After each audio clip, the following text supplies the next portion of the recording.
Kisah seorang pria jalan kaki dari Jakarta sampai Bandung untuk membelikan handphone sang anak viral di media sosial. Saat dikonfirmasi, pengunggah video berinisial A, 22 itu mengaku bertemu Tikno pada Minggu, tanggal 15 Agustus tahun 2021.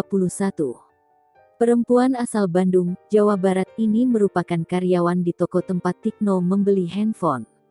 Menurut A, pria yang diketahui bernama Tikno itu memiliki gangguan pendengaran dan tak bisa berbicara. Tikno tak mendapat upah saat kerja menjadi kuli bangunan di Jakarta. Selain itu, dompet milik Tikno juga diambil oleh orang.